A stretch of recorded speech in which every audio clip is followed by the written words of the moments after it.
and I'm very, very happy with all the kinds of things that Tom and his whole group do for the preservation of our history. I want to preface this by saying that what we're going to talk about tonight has most of these events have happened within 5 miles of where we're sitting. And it's always interesting to me to, as we explore Monmouth County history, how close these events were.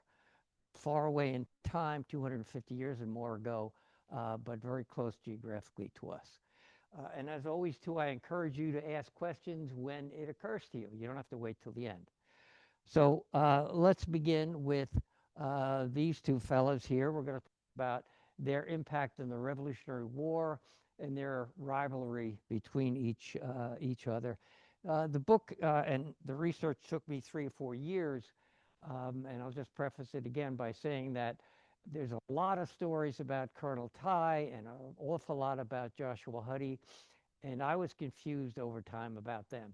And I wanted to see if I could put in one place where all these events happened and to try to get to the truth of something, and quite a number of things actually that happened 250 years ago.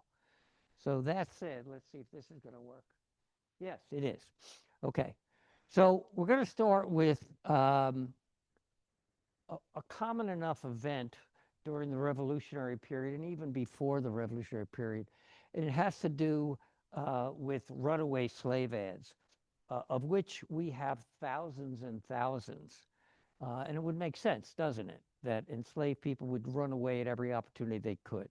Wasn't a really good place to be. And this particular ad, as you notice in the bottom left, was taken out in both the New York and the Philadelphia newspapers in November 1775 by a guy named John Corliss, who was a Quaker, slaveholder, which I hope doesn't surprise you, because Quakers, although we associate them now with abolitionists, in fact, in the early days of the entirety of the colonies, but here in New Jersey, particularly in Monmouth County, many, many Quakers who were farmers were slaveholders. So John Corliss takes out this ad, and he's trying to get back this guy. And by the way, they hardly ever say slave in these ads. They say Negro or somebody like that, something like that. And he says he's looking for this guy, Titus, who's 20 or 21 years old. And he says he's not very black. What does that suggest? Mixed race. What's another word that they would have used for that? Do you know where the word mulatto comes from? It comes from the Spanish for mule. Do you know why? What's a mule? It's a mixed breed animal. That's no mistake. They were using these kinds of terms to describe people who they didn't really think were people. All right. The slaves in colonial America and South America and the Caribbean, for that matter, were just thought of as savages who were there to help other people do work, and they were thought of as tools. Turns out that this ad has a couple of really interesting features. Not only does it talk about this runaway who's quite large, right? He's 6 foot high, and he goes into great detail, does John Corliss, about what the guy's wearing. Anybody have any idea why he might do all of that detail? Brown breeches, blue and white stockings. Why would he describe it in that detail? Because, as most chances and opportunities for people to run away, they ran away with the clothes on their back, typically.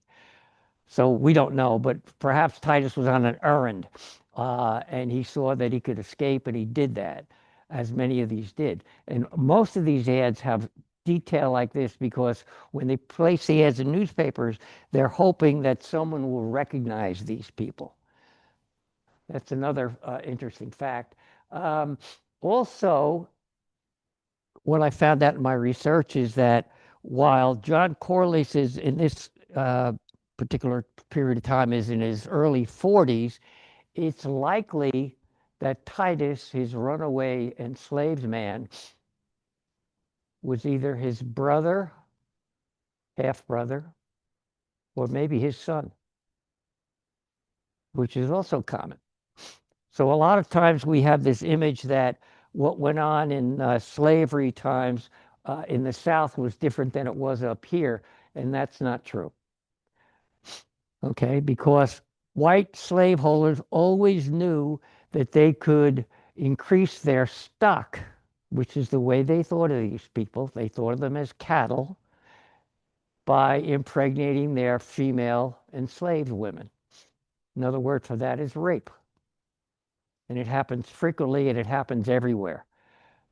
So I can't prove to you that John Corliss is the father or half-brother of Titus, but it's highly likely. There were only 3 men on the Corliss family farm who would have been old enough to impregnate, turns out, a woman named Sarah, who was Titus's mother.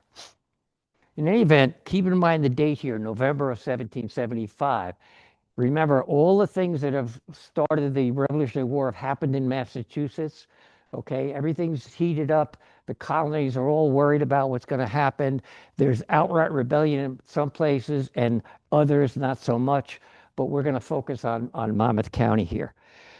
So we know a lot about John Corliss. Because he was a Quaker, we have records not only by the Quaker meeting clerks, but also in this case, this is a tax list from 1771 where a constable went around Monmouth County, and in this case, Middletown, Shrewsbury actually, and took an accounting of who owned who.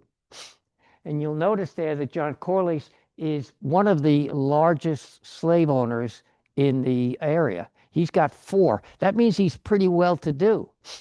Other people have 2, 1, 3 sometimes. I'll show you the whole list a little later on. So we know Corliss had 4, and we know it even more because of where he lived was not too far from the Shrewsbury meeting that he attended, the Quaker meeting, okay?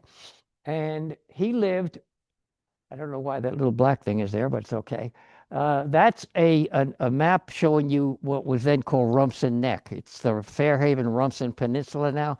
And the Corliss family farm, several hundred acres, was at the far eastern end, right where now the new bridge is going over into Seabright. They own that whole stretch of property there. Also, we know a lot about Corliss from the Quaker records. And the Quaker meeting clerk wrote this down, that John Corliss has 4 Negroes of the male kind, ages 25, 22, and then 16 and 14. Likely, that was one of those 2, either the 16-year-old or the 14-year-old was Titus. And he also notes that they have no learning, and he, meaning Corliss, is not inclined to give them any. And he says he's not seen it his duty to give them their freedom. He's a Quaker. Kathy could say that because she's a Quaker. And she knows this very well. But that's not uncommon in those days. Okay? But he happened to be a particularly ruthless overseer of the people he owned. And he didn't want them to learn how to read or write for a very good reason. Do you want to venture a guess why he wouldn't want that? Because if they can read and write, they can communicate. And white slaveholders are always worried about black people rebelling and banding together and planning and plotting against them, which they did. So they kept them as ignorant as they possibly could. And also, he obviously had been visited by some of the Quaker elders who tried to convince him that maybe it was a good idea to treat these people a little bit better and maybe even freedom. And Corliss said, no, I'm not going to do that. I'm not picking on Corliss. There's a lot of people, Quaker and non-Quaker, who thought that way in those days. So that's a little background of this. And then this is a famous woodcut that we have in a lot of these ads showing, again, that an enslaved man, in this case, running away with basically what he could put over his shoulder and what he had on. So in November 75, Corliss is looking for this runaway, Titus, and we have no records for about 3 years of Titus. And that makes sense too, right? He's on the lam. He doesn't want to be found. Okay? And so if he went to Philadelphia or New York, which we don't know, he would have tried to blend in with the existing black population, both free and enslaved. Obviously, Corliss thinks he's in one of those two places. But eventually, we do know that he shows up, does Titus at Sandy Hook. And also, probably in the interim, or maybe at the same time virtually, he was in New York City or Staten Island. This is a contemporary maritime drawing, which the British always did, by the way. Besides charts, they had artists on board all their ships as they went around the world in their fleet to sketch entrance to harborways. And there on the left, you can see the lighthouse at Sandy Hook that was built in 1764. Still the oldest operating lighthouse in the country. The cedar forest, those of us who live in this area know about that. And then on the right, to the right of that ship, that's the Highlands.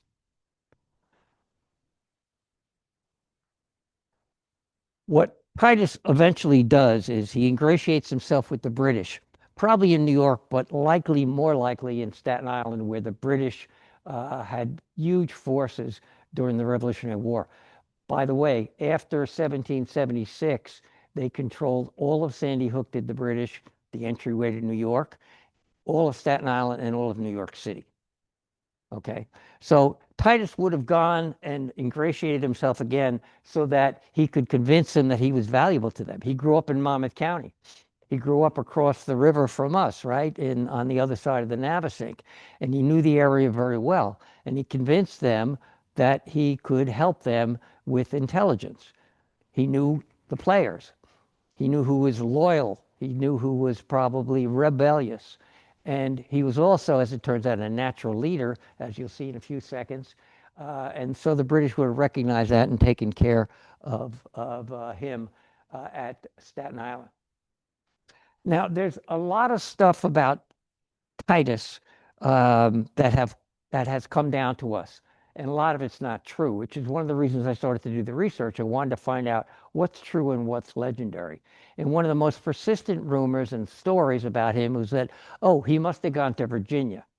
And the reason he did that, according to folks, is that this guy here, Lord Dunmore, you'll never guess where he's from, was the former royal governor of New York.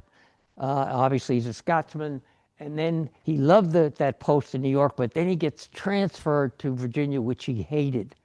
Because when he gets down there, the rebellion is starting to, kick in, and the local farmers are rebelling, and there's all kinds of turmoil. And Dunmore is not happy about having to be down in what is basically the Chesapeake area.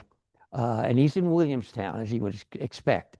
And he does something remarkable, which upsets everybody in the 13 colonies. He issues a proclamation, note the date, November 7th of 1775. And what does that proclamation do? It says that any slaves who run away to the British side and fight and work for the British during this little rebellion that he's going to put down, they're going to put down, will have their freedom at the end of that. Well, we all know how that worked out. But this is a monumental proclamation in colonial times. There are, in New Jersey in this time, probably 6,500 or so enslaved people in a population of maybe 35,000. Okay, so it's a lot of people enslaved. And various colonies, depending on what they were, like Virginia, had even more. So when this proclamation gets issued, Dunmore, John Murray, does it for two reasons. One, he wants to upset the rebels who own these slaves by them losing property, running away. And then secondly, he wants this new labor force. And so he creates something very unique. And he calls it Dunmore's Ethiopian Regiment. And it's interesting, isn't it, that he calls it Ethiopian? It's another indication of how little people understood about Africans or their descendants that were here. They assumed everybody was from Ethiopia, which was hardly the truth. Now, in spite of this image, which I got down in Virginia, he didn't arm these folks. They did wear smocks, apparently, some of them that said freedom for slaves, or liberty to slaves, sorry, but he didn't arm them. That was verboten in those days, okay? It was very treacherous to think about black people having arms. What he did with them is he used them pretty much like they had been used as enslaved people. He made them dig ditches and create quarters and do all the kind of menial work. So I went down to Virginia to see if I could find if there was any truth to this rumor that Titus had gone down there. And I'll tell you the results of that in a second.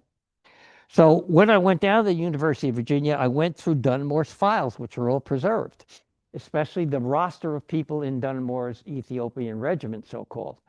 Titus doesn't appear.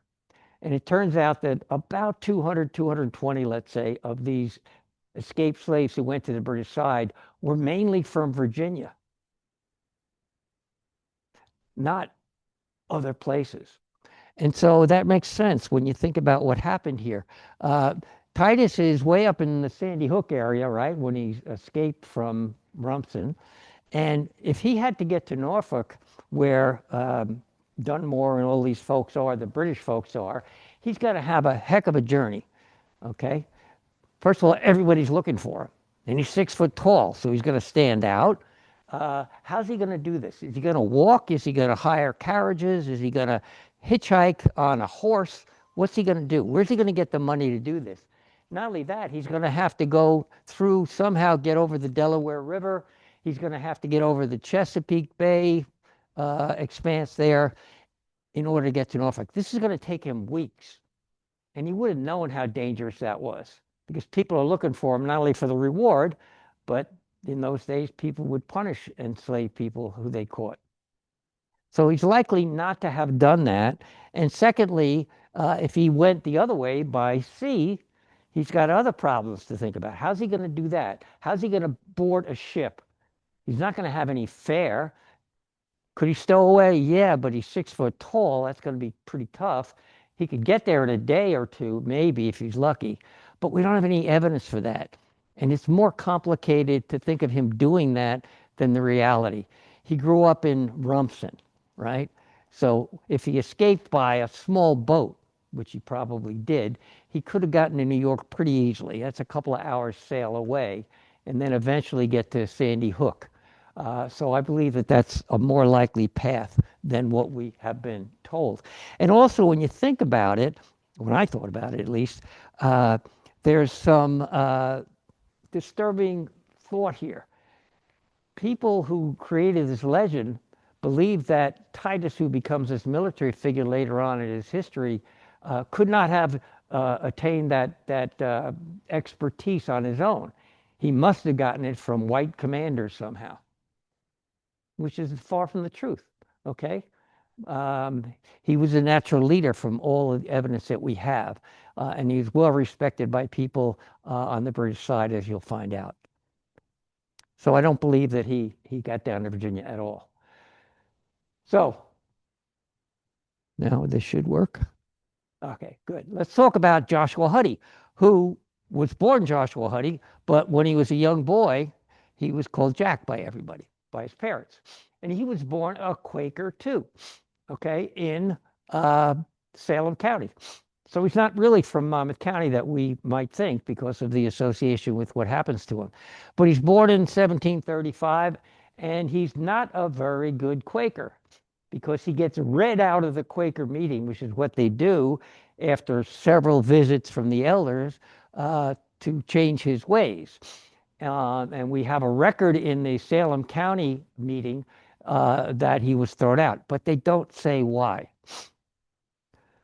But it's likely that he was drinking and gambling, maybe whoring, who knows? But he was doing things that the Society of Friends didn't like. And when they went to visit him, we know this in the records, and tried to convince him to change his ways, he said, no, I don't care. I'm not doing that. Quakers are very patient people. Am I right, Kathy? And they would give you as much chance as they could to reform your ways. Jack Huddy, in this case, decides that he's not going to do that. And then he finds out that there's a woman living in Salem who's a new widow. Her name is Mary Borden. She owns a big farm. And one of the things that I found out about Huddy is that he continually takes advantage of other people. He's an opportunist par excellence. And what he does here is he somehow convinces this widow, and I have no idea if they have a love affair. I can't know that. But I do know from what happened later that he was very, very interested in her farm and property, because they have a couple of girls, daughters, in the next few years. But Huddy is not a good farmer. There's 200 or 300 acres that he now owns, by the way, under something called the right of Coventry, okay, which meant that if you married, you were a woman with property and you marry, the man now owns everything. Any women here surprised about that? But that was the way it was then. So he marries her, and because he's not an attendant farmer and probably doesn't care, he starts to borrow money from everybody, including his in-laws. And he defaults on all these loans down in Salem County. And so he gets jailed in 1768 because he can't repay his debt. We have also, on the top right there, a newspaper ad in the Philadelphia or Pennsylvania Gazette where the sheriff took his property and starts to sell it off so they can repay the debtors, and that doesn't happen. And so when I went down to Salem County to look at all the court records, there's at least 12 different cases that Huddy's involved in, including assaulting a guy. He gets accused of owing a guy money. He goes to court and he has a fight with the guy. So he's not a really good guy early in his life. And then down the bottom, what finally caused him to leave Salem County was he gets accused of fornication, which sounds odd to us now, but that indictment, Rex versus Joshua Huddy, means the king versus Joshua Huddy. That's a serious crime in colonial America, as it is in England. And the backstory of this is, I found out that a guy named Smith was one of Huddy's debtors, and he didn't pay him back. Smith dies. Jack Huddy goes to see the widow, and while he sees her, he seduces her. What a guy. So a way out of it, except he didn't understand that she got upset by this, and no matter how it went down, she rats him out, basically. He gets called into court, but he doesn't show up, and he leaves Salem County forever. But note the date, 1773. And then curiously enough, just like with our other friend, a couple things happened. There's a gap. There's about a 3-year gap in the records. We don't know where Huddy is either. So contemporaneously, both of these men, a black man who ran away from slavery and Joshua Huddy who's running away from the law, they're both missing in action, if you will, until this happens. Okay, July 1776, right? The Congress in Philadelphia says that we are now going to be independent from Great Britain, and the war has already started, but now it's really official, and the British are very upset about this. And then, strangely enough, Joshua Huddy shows up in Monmouth County. So we don't know where he was. But we do have records. Here's one a year later in 1777, where suddenly this scofflaw, this guy who's a serial abuser of people, okay, is now a captain in the Monmouth County Militia. How does that happen? Well, he's a bright guy, and people who had brains and money, and I don't think he had any money yet, found that they could talk their way into becoming officers of the militia. Okay, and so he's there in Monmouth County, and he's reporting to this guy, Daniel Hendrickson, Daniel Hendrickson, who's the colonel of the regiment of Monmouth Militia. And that's important because Henderson is from Tinton Falls, up the road a little piece, right? And he's got a mill. And in that mill, he's storing ammunition and cannonballs and all kinds of things because he wants to fight the British. And so what happens is Joshua Huddy not only suddenly is this influential guy, he gets appointed to be head of a artillery unit in Tinton Falls to guard that particular mill, which is really an ammunition depot at that point. So it's a pretty amazing turnaround in a couple of years for this guy, right? And that happens because of this man. Okay, this is David Foreman, who the British called Black David, because his soul was so dark, they said, that he was ruthless when he captured loyalists, people who were backing the crown, or obviously British soldiers. And he would shoot people on the spot, hang them if he thought he had a reason to. And so he was feared all the way around. And somehow Huddy ingratiates himself to this guy, and suddenly he's getting protected all around Monmouth County because he's connected. And then some other interesting things are happening. Now, the problem with portraying history in slides or even reading it in book is it's hard not to do this. You think this happens, then that happens, then this happens. But that's not the way history and life works out, right? What happens is we all are doing things in, at the same time. Stuff that's going on here is going on a little differently over there. And so this is an important part of the story, too. There happened to be a couple of Jewish merchants in a town that you know well, Kolsek. And I'm not sure why my map is not coming up, but maybe it will. But these two guys came from New York City. They were peddlers, literally going around Monmouth County, selling goods out of their wagons to farmers. And at one point, Levy Hart calls on Jacob Applegate of Middletown, New Jersey, and he tries to sell him some goods. And Jacob Applegate looks at this guy who he thinks has a future, and he says to himself, I got a couple of spinster daughters here who were 20 and 21. Because in those days, if you weren't married by then, you're a burden to your family. And Jacob is anxious, like anybody would in those days, to get his daughters married and on the way.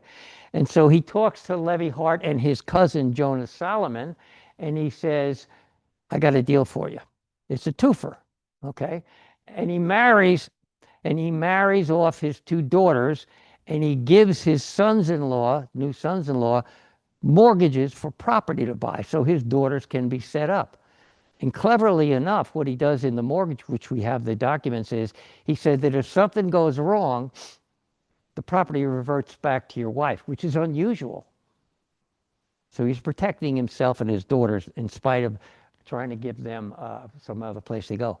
And so Levy Hart buys a tavern on 50 acres with a stream and a beautiful piece of property in Kolsneck. And then he dies a few years later, unfortunately. And I don't know where my map went, but in any event, that's probably something like the tavern would have looked like. It was at a prominent intersection in Monmouth County, and it was at a place called Jewstown. Shocked silence. Because there were so few Jewish people in Monmouth County in those days that it became known, and you can see it on the map here, as Jewstown. Because Hart had a little grocery store, a tavern. He owned a house there with his wife, of course. And there were also, you should know, very few, if any, Catholics in Monmouth County. It was mainly Quakers, Dutch, English, Church of England, and a variety of other religions, but very few Jews and no Catholics. Yes, sir. That's a great question, Ray. Hold that off right now, just for a second, and I'll tell you. We also have that same list, but now I've elongated it for you, from 1771 in very crude language, obviously. And guess who shows up on that list of slaveholders? Solomon, who's now calling himself John, and Levy Hart. They each have one enslaved person. And that struck me as really, really hard to believe that a minority would also enslave another minority. But this shows you what was happening in colonial America. Okay, it was prestigious if you could own an enslaved person. It meant you were doing well. It meant you had property. So everyone who could, especially farmers and business people, tried to have some enslaved people. But to Ray's point, that place, Hart's Tavern, is what you and I call the Kolstek Inn. That's the original property. It's an old postcard image of the Kolstek Inn. But that's the place where Hart and his wife Catherine founded this place. And it becomes very important to our story as well. What's happening in Monmouth County at this time is a civil war, because friends are fighting friends, neighbors against neighbors, within families, particularly the Taylors that you all know a lot about. There are some that favor the rebel side, the patriot side, and others that favor the British side. And so it's a real civil war, and people are at each other's throats, literally, and everybody's spying on everybody else to, get their own goods. And so by about 1778 or so, refugees, people who are forced to leave their homes in not only Middletown, all of Monmouth County, because of their neighbors, retreat. These are people who are loyal to the British Crown. They retreat to Sandy Hook, which the British controlled for the entirety of the war. And you know why, right? You can see that channel there. So ships coming up the coast have to go really close to Sandy Hook if they're going up the harbor into New York, no matter which direction. And so the British know that that's strategically vital for them to control, and they do. And so these refugees, that's what they call themselves, people who had to flee their farms because of what was happening against them by their neighbors, show up and they live in Sandy Hook. And it's hard to see here. Let's see if I can do this. Right here, and this creek is no longer there, but it led to Horseshoe Cove with it. See these little structures? That was Refugee Town. Okay, Rich Veit, who you're going to have here in a couple of months or maybe next month, whenever, we'll talk about that. He did a dig out there to try to find any remnants of the refugees, these British loyalists who were out there. And this, by the way, is all filled in now. But it was convenient for them to load into boats and to come into the mainland when they needed to get supplies and to raid their former friends and neighbors, which they did frequently. Okay, where am I? I think, without having the documentation, that the first evidence we have of this man, Titus, working for the British from Sandy Hook was a raid in Matawan. I spoke there last night, a couple of miles north of us, right? Because a guy named John Burroughs, he was called the Corn King. He was exporting corn that he grew up through basically Matawan Creek to New York City and other places. And he was a rebel, and his son, John Jr., was also a major in the militia. And the British come from Sandy Hook, these loyalist troops, with what were called Skinner's Greens, a guy who had been the royal Attorney General of New Jersey, stayed loyal to the British Crown, and formed a British militia called the Greens after their uniform. And they come across this this month of May, 1778, and they burn a lot of Burroughs' fleet, and they burn down his storehouses, they capture his animals, they try to burn that house, which is still extant. It's the headquarters of the Matawan Historic Society, and leave. And they leave with prisoners of war and cattle and whatever else they could bring back to Sandy Hook. And this has all the earmarks of what this man Titus, who becomes known as Colonel Ty, does for the rest of his life in the war. And so, although there's no documentation, I'm almost sure that Titus was part of this expedition. And this happened frequently, where black and white mixed bands of people coming from Sandy Hook would raid the interior of Monmouth County to get supplies and to wreak havoc on people who were their enemies. There's Cortlandt Skinner, who was the Royal Attorney General, and you can see in one of those depictions what the Skinner Greens uniforms look like. So, everybody in this room knows a lot or a little about the Battle of Monmouth. Okay, it's the last and largest land battle of the war in New Jersey, by the way, which is where more battles were fought during the Revolution than any place else, which is why we're called the cockpit of the Revolution, okay, because all of it happened here. But this was a big turning point in the war. And the backstory here is that the British are in Philadelphia for the war, like they were in New York, but they get worried that the French fleet, which has now allied itself with the American rebels, would either blockade the lower Delaware River, not allowing the British exit, or worse, to come up the Delaware River and to bombard Philadelphia.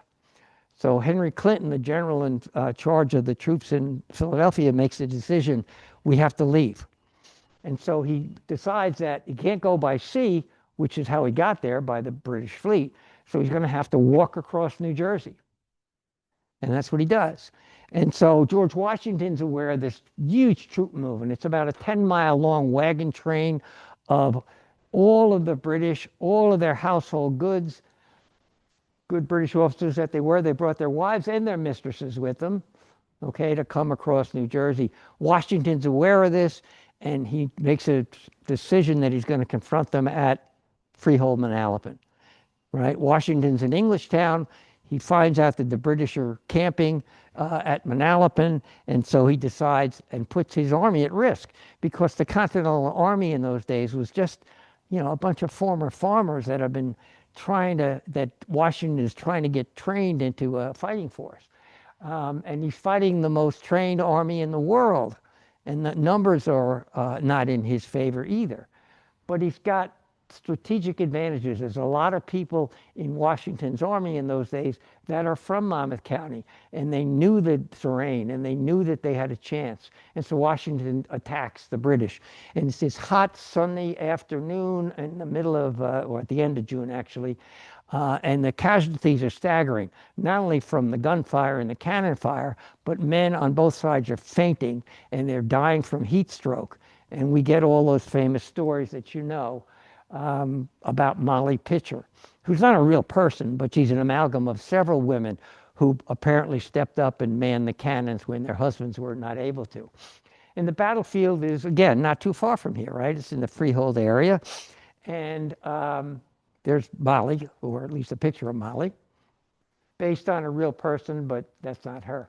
But as you can see, maybe the original British plan was that when the battle was over, they were going to take the southern route. They were going to go through Tinton Falls up to Rumson, and then port themselves over to the Sandy Hook Peninsula, and then wait for the British fleet to bring them to New York.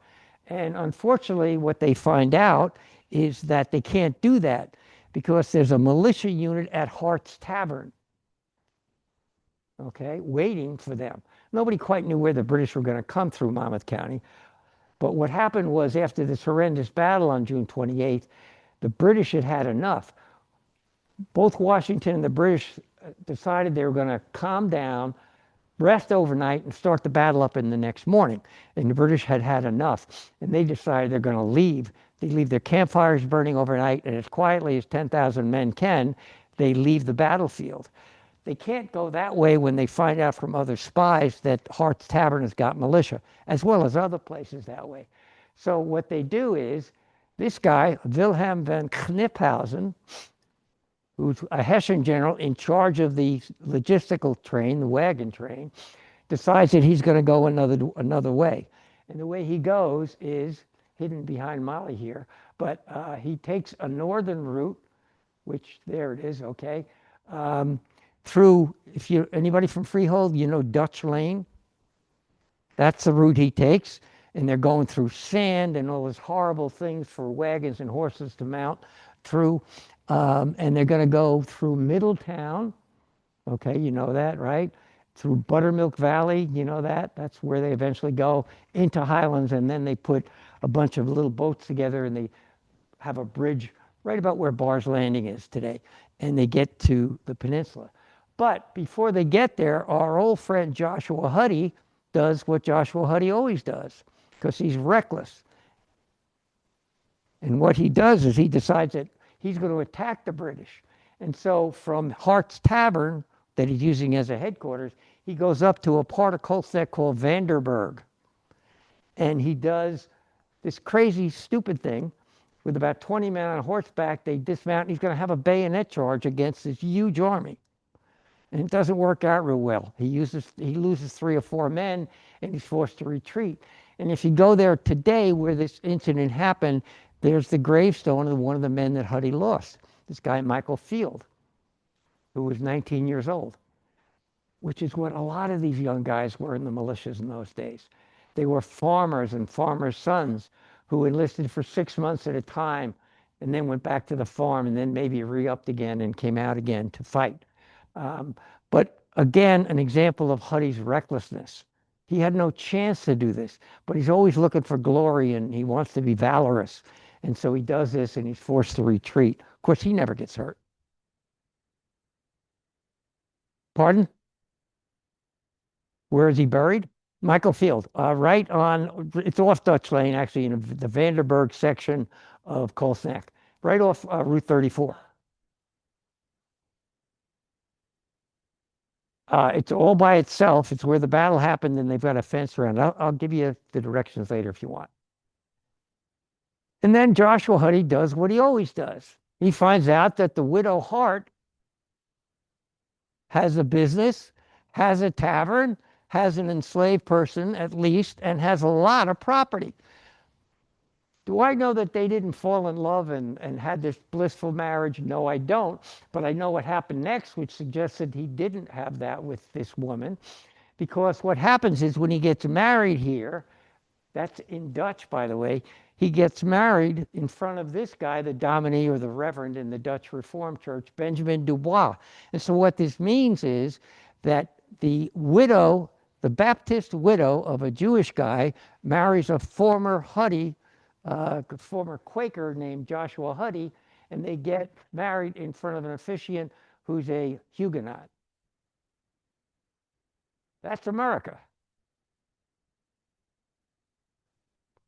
And the reason I don't think Huddy was in love with this woman so much as he wanted to be, that she wanted him to be, was because within months, he kicks her out of her own house with her 5 young children. She had 8 children altogether with Hart, but they're off. The 3 older ones are married. He kicks her out because he owns the property, and he wants the property, and he wants everything that she owned. And so she goes to live with the Longstreet, her son's father-in-law in Freehold for the duration. And now Huddy's in charge of everything he wants. He's got property again. He's got a chance to make money because he's got a tavern business, etc. And he's got a meeting place that he can plan for the militia operations against the British and the British loyalists, which is what he does throughout the war. And obviously a later image, but that's the tavern and the house that Huddy lives in, which is an important part of what goes on in his life. That key is in the Monmouth County Historic Association. That's the key to Huddy's front door. How cool is that? It's the only thing left, which I held in my hand, and because I'm a history nerd, I loved it. But it's out there. Okay, so that's Huddy. Down the road a piece, Route 35 today, okay, you all know Four Corners in Shrewsbury, okay, because the Quaker meeting's on one corner. It's in the background under that middle tree, not the one there today, a former building. To the left is what you and I call the Allen House today, but at the time it was the sign of the Blue Ball Tavern. And catty corner to that, on the southeast side of that Four Corners area, is still Christ Church, which was Church of England. And so it turned out that in 1779, there were maybe a dozen Continental soldiers stationed at the Allen House. And like all soldiers who get bored, they decide to do something. They go, hey, you know what? Look across the street. There's this steeple, and it's got a crown on the top representing England and a globe representing England's territories throughout the world. They take some pot shots at it because they can. And you can see there an older picture, too, of the crown is way at the top. And they start doing that to amuse themselves. But the local loyalists find out about this, and they get the word out to Sandy Hook, where they are really, really angry about this. It's a desecration of church property, but they know full well that they're doing it to defy the British in the colonies. So a bunch of people leave Sandy Hook, loyalists by boat. They come up what's today's Parker Creek, and they get off the boats and they hide behind the gravestones in Christ Church. There's the modern picture of Christ Church. And they're checking out what's going on, and they see these Continental soldiers just kind of lolling around is a better word, and they do the same thing that Huddy did. They decide they're going to mount the bayonet charge, and they do. And they kill a bunch of people. They capture some of these Continental soldiers, and the guy that's in charge of this is a loyalist named Richard Lippincott, who's from where Eatontown is today. By the way, a Quaker. Sorry, Kath. Not uncommon again. People get enraged by different beliefs in their political systems, and they sometimes think that that's more important than whatever their religious beliefs might be. In any event, Lippincott leads this charge, and he brings these captives back to Sandy Hook. Again, a frequent occurrence during this period of our history in Monmouth County. That comes down to us as the Allentown Massacre. And it seems like an insignificant event, but Lippincott's a major player in our story. See that? That's the original globe that was shot by those Continental soldiers. I took this picture at Christchurch. They've preserved it after all these years. And I know you can't make it out, but right there is a piece of wood with a musket ball in it that they probably took out of the steeple. And they've preserved our history, which is always fascinating to me, right? So close to us geographically, but also we've got all these reminders of Revolutionary War stuff that happened right where we are.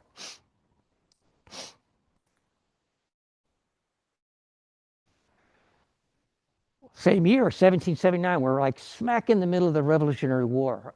A New Jersey Gazette article comes out, and it talks about, in this article, what becomes the famous story of our escaped man, Titus, who has now become Colonel Ty. And it's a raid into Tinton Falls, and look who gets captured here. Daniel Hendrickson, the guy that owned that mill that's a munitions depot, okay, and some other captives or officers. Those are important to the British loyalists because when you capture American militia officers, you can exchange them for British POW officers. Not so much if you're an enlisted man, but officers get exchanged a lot. So they capture them, and also the last line of this article talks about this mixed group of ex-slaves and loyalists acted like wild men. And that's a reference from a white perspective of how black people are being perceived. They're savages. Look at how they're acting. They're burning this town. They're capturing people. They're taking the cattle and all this stuff. Now, from other reports, we know this is the first documentation of Colonel Ty, formerly Titus, involved in these kinds of actions. But he's been doing this for a while. But now he's starting to get notoriety, and he's recognized by name, and he appears in numerous newspaper articles for about the next year because he's terrorizing Monmouth County. First of all, nobody has seen a mixed group of black and white people attacking other folks, and they're armed and they're on horses and all these kinds of things that was not at all common before the war. So this gets him a whole other group of fame, and he begins to be called Colonel Ty. He's never actually a colonel. The British don't promote black people who are working for them, in this case out of Sandy Hook. He gets his title from his men who revered him so much because of his leadership and his natural abilities that they start to call him colonel. And every couple of weeks, he's coming into Monmouth County on these raids. They're looking for supplies. They're looking for vengeance to hurt people. They're looking for anything they can because they have a safe haven back at Sandy Hook. On the way back from this particular raid at Black Point, which is where Titus was born, at the tip of Rumson, there's a battle, and there's that plaque is there now in Rumson today. Because on the way back, the militia finally catches up with the British, and they have a fight, and men on both sides are killed. So again, something you never would have read in your history books, any of us, when we were kids. But these incidents are happening all over the place, all the time. In New Jersey, there's over, I forget the exact number now, but over 300 incidents, not battles so much, but incidents during the Revolutionary War that have some notoriety. And a lot in Monmouth County as well. So Colonel Tighe's most audacious raid happens in June of 1780.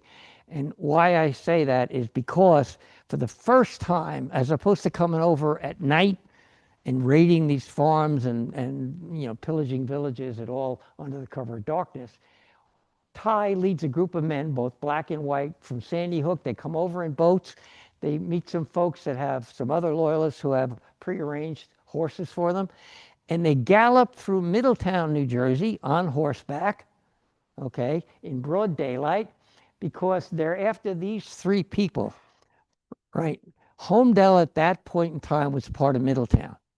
And the Smock family and their relatives, the Van Maters, huge valley, which Michelle knows very well because we were there a couple of years ago at the grave site of a lot of the Smocks and other people that were in the militia. The British hated this so much they called this part of the Pleasant Valley section of Homedale the Hornet's Nest, because there were so many militia coming out like so many hornets all the time. And Barnes Smock here was the guy in charge of the militia, this group of the militiamen, and what he had on his property was a cannon. And anytime he heard stories of the British coming through or loyalists coming through his area of operations, he would fire that cannon. And so that signaled his men who were out in the fields and their farmers and whatever to come and meet at what is today's the Homedale Baptist Church.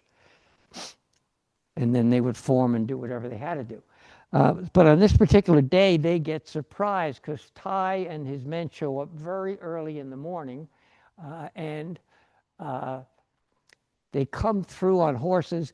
They surprise everybody. They capture these three men and bring them back to Sandy Hook.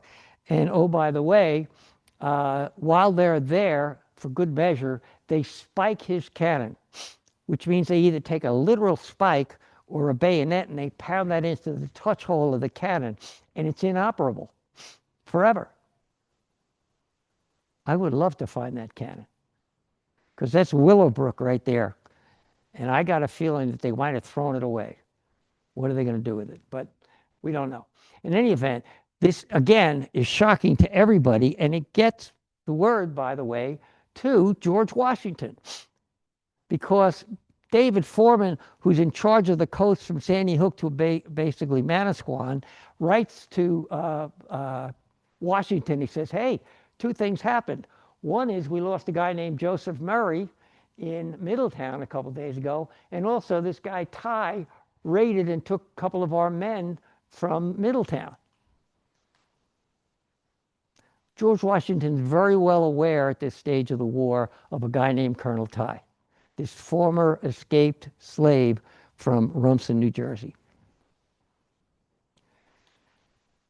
In the meantime, Huddy is doing what Huddy always does. He's looking for opportunity for himself. And what he finds out is that there's a way to make money over and above his little businesses. By the way, in colonial times and in the Revolution in particular, one of the ways militiamen can make money is not only the minimum salary they get, but they can keep whatever goods that they steal or liberate from British loyalists. They're supposed to share it with the local government, but people being people, they do what they do. And so Huddy finds out that down in Tom's River, which is part of Monmouth County at that point, right? Ocean County today didn't separate till 1850. What he finds out is that there's a guy named James Randolph who owns this big plantation and a timber works powered by slaves. And he's got there something he calls the Pennsylvania Salt Works.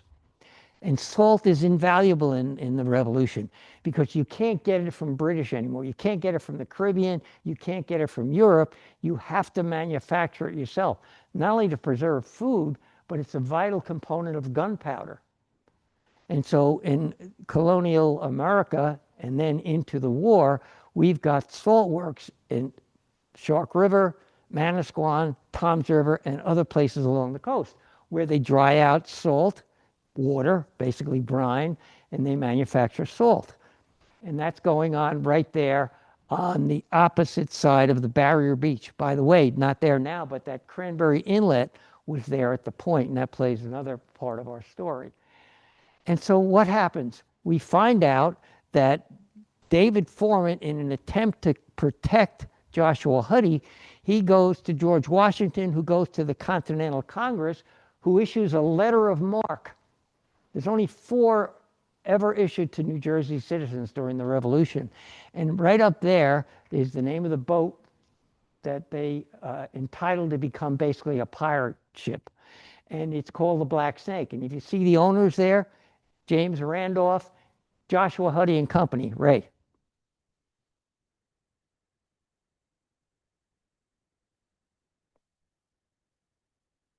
Ray, I can't tell you all my secrets. I'm being facetious, obviously. By running around New Jersey and Washington and Virginia and just finding stuff out and trying to put some story here together. Yes, they are. The original, thank you, Ray. The original family name was Fitz Randolph. And like a lot of people in colonial America, they changed their name to Randolph. They're actually from Freehold. One of their brothers is the guy that made the laptop desk that Thomas Jefferson wrote the Declaration of Independence on. Benjamin Randolph. But anyway, this guy, James Randolph, owns all this property, and he, through connections with Foreman and Washington, ultimately, they get control of this boat they actually commissioned for this pirate boat. And those boats are designed to raid British shipping up and down the coast to try to capture men, material, whatever. Okay? And the Joshua Huddy and Company is interesting too, because what that means is they split the profits of what they capture.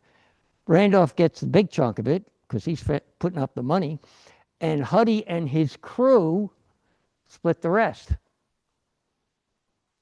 Another part of the revolution that we have to acknowledge is that men were out for, yes, establishing a new country, sure. Freedom from Britain, sure. But they were also out for money, as always. Okay, and this was an opportunity for Huddy to get away from the land battles where he's a marked man anyway, everybody knows him, and he's going to be at sea for a while, and he's going to make money. And that's probably what the Black Snake looked like. It's a whaleboat, holds 16 men on oars and maybe a swivel cannon in the front. And these, as small as they were, maybe 35, 40 feet, are very effective because they can sneak up on British ships at night. They can board these ships, take over the ship before anybody knows what's going on, loot the ship of whatever they want, sink it if they want to do. This is happening all up and down our coast. By the way, the British are doing it too. In little whaleboats like this, they're raiding colonial schooners and, anything they can. So then Huddy makes a mistake. He decides when he gets his commission in August, as you see, that he's going to go home for a couple of days to Colesneck. He's going to have a little R&R before he gets into this new part of his revolutionary career. So he does that. And normally Huddy is always accompanied by several other militiamen, his kind of home guard, if you will. And when he gets back to Colesneck to his house, he says to them, listen, it's Sunday night. You guys go back to your family. Come back in a day or two. I'll be fine here.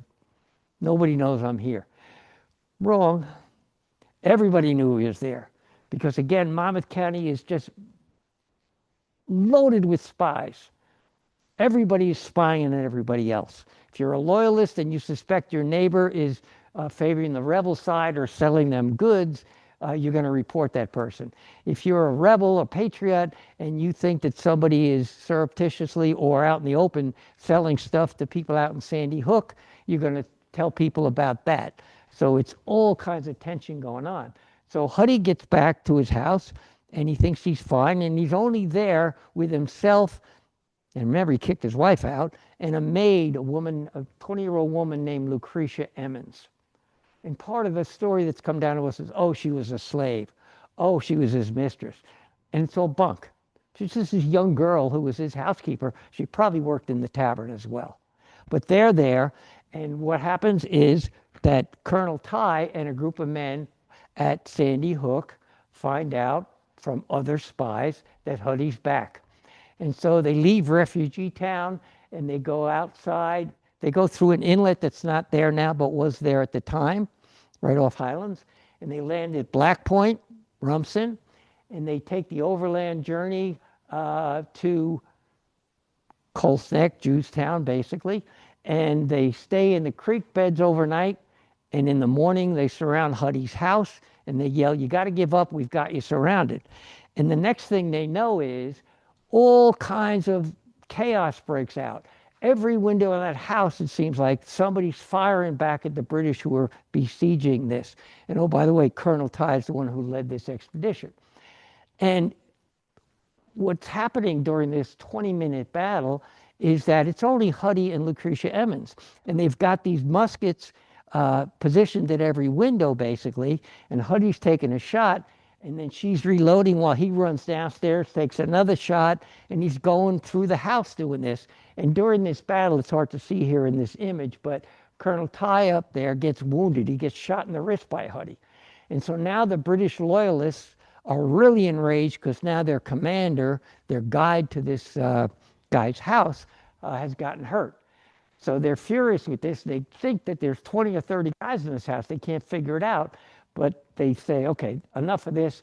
They go up to the front door. They set it on fire. Huddy looks down and he realizes he's got no chance now. So he takes a musket with maybe a piece of bread sheet or something, a white thing, and he puts it out the second floor window and he says, "I give up if you give me quarters," meaning let me go, don't kill me. And we're to say, yeah, we'll do that. And they put out the fire and they bring him down. And now they get into this big debate because they want to kill him on the spot. And finally, cooler heads prevail and they go, no, we're going to bring him back. He's valuable. We'll bring him back to Sandy Hook. They let Lucretia Emmons go. She's a 20-year-old woman. They don't care about her. Huddy's the prize. But then they make a mistake. On the way back to Black Point to get to their boats to go to Sandy Hook, they take what they can of Huddy's cattle, his sheep, his cows, horses, whatever. And on the way back, they're going all the way through creeks and rivers to try to get back. They're making a lot of noise. And the cattle's slowing them down to the point that the militia catch up with them. And they have these little engagements, and they're British. When people get wounded, they're leaving their wounded there to fire on the militia who's following them. And people are killed on both sides, of course. The British finally get to Black Point, the tip of Rumson, and they get into 4 boats, and they think they've got it made now. All they got to do is row up to the lighthouse, basically, refugee town, and they're free. But just then the militia shows up at the shore and catches them. And in this chaotic scene now, this firefight, the boats overturn, okay? Huddy, by the way, is in a boat with Colonel Ty, who's got his arch rival now finally captured, and the boats overturn. And in this engagement, Huddy gets wounded, apparently in the hip. He gets shot by his own men because, it's chaos. And so he famously yells out as he swims back to shore, "I am Huddy, I am Huddy." In other words, don't shoot, I'm on your side. And he does. He makes it back to Black Point, and they rescue him. Okay, and the British are in turmoil because the whole operation went south on them really fast. Huddy does what Huddy always does. Now that he gets rescued, he gets back. He can't go to Colts Neck because everybody knows when he's there. He doesn't know who's spying on him, but somebody is. So he goes into hiding. He's probably been protected for the next several months by David Foreman, who's taken him with him wherever he goes, up and down the coast, looking for British intelligence. This is an important date. What were we taught about this date in this battle when we were kids? You all skipped class that day? We were taught it was the end of the war, right? The British surrender in Virginia at Yorktown, and that's it. Except wars don't end like that. Okay, just because somebody gives up, people don't all know. Not everybody in the 13 colonies is aware that happened. And even if it does take a week or two with newspapers to get to them, they're still angry. Everybody's angry. Monmouth County is really angry. People have been spying on each other. They've been killing each other. They've been stealing from each other. Okay, they're losing friends and family. So when this happens, it doesn't stop the hostilities right away. And then also, Huddy finds himself back at Tom's River. because he's put in charge of what was then called a blockhouse. But it's really just this little four-sided fort. It doesn't even have a door or an entryway. They have ladders to get in and out. And he thinks with his men, his militia there, they're going to just sit out the rest of the war. But the British find out. They send a ship down called the HMS Arrogant. You got to love it. Okay. They do again. They besiege him, but these are British regulars this time. They have a firefight. Huddy gets captured with these two other guys. They bring him up to one of the sugar houses, which were in New York City, as a jail. Okay. And Huddy thinks, oh, they're going to exchange me. Surely they're going to do that because I'm an officer. It didn't work out that way. Okay, Huddy gets moved around a couple of times in the city. He gets put on a ship. He's in chains. They bring him to Sandy Hook, and he thinks he's going to get exchanged for a guy from Middletown named Clayton Tilton. The Tilton brothers are all loyalists. Clayton gets captured. He's in the Freehold jail. Huddy's convinced he's going to get freed in exchange in this. But our old friend, Richard Lippincott, the guy that led the raid in the church in Shrewsbury, decides he's going to do something else. We've got Huddy's will that he writes out on a barrelhead. Interestingly enough, the text is written in a different hand than Huddy's signature. So somebody else wrote that for him. Lippincott also reads there to Huddy on the beach in a place called Gravelly Point in Highlands, this document, and it famously says at the end, up goes Huddy for Philip White. They hang Huddy on the beach without any trial, without anything. And the story of Philip White is that Philip White, and Lippincott knew this very well, was killed by rebels while Huddy was in jail. Huddy had nothing to do with it. But it was a ruse. It was what they wanted to do, to take vengeance. Now, this is a postcard, obviously, from 100 years later, but there on the left, you might see, there's two guys by an old tree. And for years at that location, people in Highlands called it the Huddy tree. And I can't tell you that's the picture, but that's probably where Huddy was hanged, because we do have where the monument to him was erected on the northern side of the railroad tracks there in Highlands on Waterwich Avenue. That monument later, by the time I was a kid in Highlands, it got moved down the hill to what is now Huddy Park. Okay, because we're running out of time, I'll just give you the real denouement here. When Washington finds out that Huddy gets hanged without benefit of trial, 6 months after Yorktown, he decides that he's going to hang a British officer in retribution. This is the father of our country. The slave-holding father of our country decides to murder a guy. Okay, and that guy, wrong image there, it should be two to the left. Charles Askell gets picked. They have a lottery. They pick his name out of a hat. They're going to hang him. And they bring him back to New Jersey. And it takes months and months of negotiation, because what's going on in Europe in the same time is two things. First of all, the British say, don't hang him yet. We're going to put Lippincott on trial in New York. But it's a court-martial made up of British officers. So guess what? They find him not guilty. Meanwhile, the Paris peace talks are going on with Benjamin Franklin at the head of this, and they're trying to put an end to this war officially between the English, the French, and the Americans. And so when they find out, they write back and forth to Washington saying, you can't hang this guy, because Askell's mother is a French citizen, and that'll upset our French allies. So this guy, the Count Vergennes, Charles Gravier, he's the foreign minister. Guess what? He goes to Marie Antoinette. It's unbelievable. This little guy, this minor figure in the Revolutionary War, gets hanged in Highlands. This becomes news all over the continental newspapers in Europe, okay? And she goes to her husband, Louis XVI, and says, we got a problem, we can't do this. They write a letter that Vergennes sends to Washington, and Washington's happy to get it because he wants to get off this hook he put himself on. And he releases Charles Askell, and he convinces the Continental Congress that he has to do this in because of our French allies, the king and the queen, have written to me. Pretty cool, right? In any event, what about Colonel Ty? right? We talked about Huddy now. So we know that Colonel Ty was born at Black Point on the left there. The map is north to the right. We know that by 1779, he's known as Colonel Ty. And what I think happened to him, in spite of the legends that's come down, that he died from tetanus because he got wounded in that firefight, when those boats got upset at Black Point, this guy is now wounded. He's got one arm that's not very good for him. I don't even know if he can swim, but I'm pretty sure that when he gets dumped in the water like Huddy does, he drowns. And ironically, he drowns within a couple of 100 yards of where he was born and grew up in the little town now of Rumsa, but then Black Point. Now, what's really interesting about this is that two things. What happens as a result of all of these things? Think about this, if you will. This is on you, okay? I've got my opinion. You're entitled to yours. You got two guys here fighting during the revolution.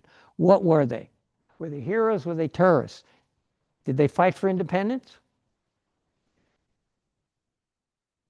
Did Ty fight for independence? His own, yeah. Okay. Did they believe in what they were doing? Huddy's a problematic character. I'm sure he believed in what he was doing, but he had other motives too, like we all do, right? We know that Ty certainly believed in what he was doing because he wants to get free at the end of this. How about how their troops thought of them? Ty gets called colonel by people that respected him. Huddy is feared by his men. At one point, he goes into Freehold because one of his artillerymen doesn't come back from leave on time. He literally goes to the guy's house and drags him back to his duty station. So I think Huddy's a feared commander. He's ruthless. And by the way, no matter what kind of person he was, he's exactly the kind of guy you'd want fighting on your side. And then also at the end, what happens to these men? Huddy gets celebrated, and he only gets celebrated 50 years after his death. Everybody's forgotten about him. The war's in the past. Huddy's this minor figure to most people 50 years later, until his daughter shows up in Washington and says to the Congress, hey, I think I should get a pension because my father was this hero. And thus begins this legend of Joshua Huddy that we all came to know, because she lobbies for a reward for herself, which we have no proof that she ever got.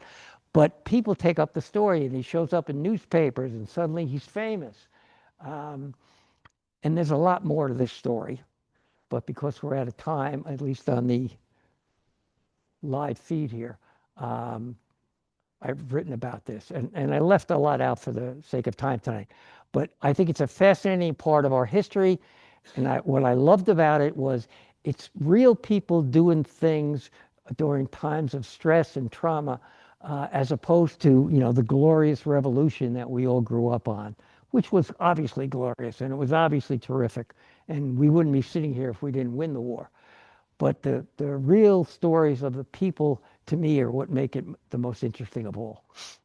So with that, we can probably turn back the lights, Peter.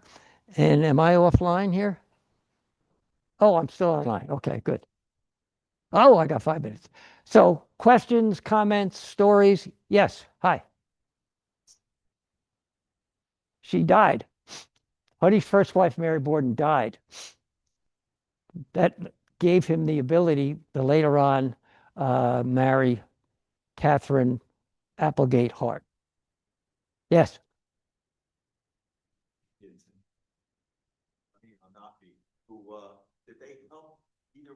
Yes. The Lenape Indians are native to our part of the world, New York, Pennsylvania, down into Delaware, almost to Maryland, too, especially in Monmouth County. By this point, by the Revolution, there's not a whole lot of them left. A lot of them have died off from diseases that they had no immunity to. But some of them did fight, both on the continental side and for the British, too. Okay, and we have records of that. And my friend, and a lot of you know, Claire Garland, who's a descendant of the Lenape, is going to talk about that a lot. But good question, yeah. And that brings up the other thing. It's not like we thought as kids, these, red coats fighting these blue coats. There's all kinds of things going on. Yes, sir.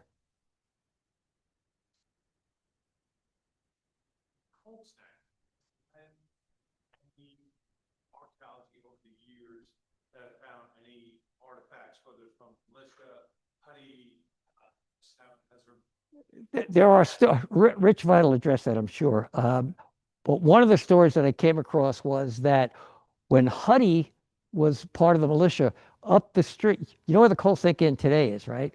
If you're going north on 34, Coal Thick's Inn, your left, when you go through those new lights, used to be an Esso station there on the right. They knocked that down. There's a stream bed there. And in that stream bed, up the road a piece, was where Huddy and his men used to hide, okay, behind these trees. And one of the stories I read said that people after the war went there and they were picking artifacts out and whatever. Who knows where that stuff ever wound up? I don't know if there's ever been any real good archaeology done, but Rich Vital know that.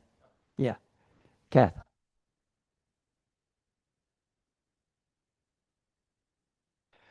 You talk about Tinton Falls? Okay, so the mill wasn't Lewis Morris's, although Lewis Morris, who got here in 1675, who was Englishman, who, by the way, came from a place called Tintern in Wales, which is where we get Tinton Falls. He was there. He opened up an iron mill, an iron works there, and he had other things going on. So he had about 6,000 acres. And his descendants, through the Revolution, still controlled a lot of that land. There's a lot of good stories about that, too. Ray.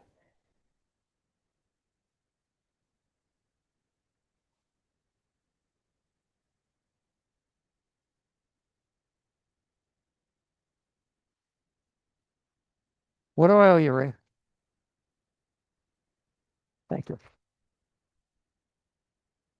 I do have books that I'll be happy to sign for you. We'll ask questions. I think Tom is wrapping up here, are you? Go ahead. You need to say something to whomever.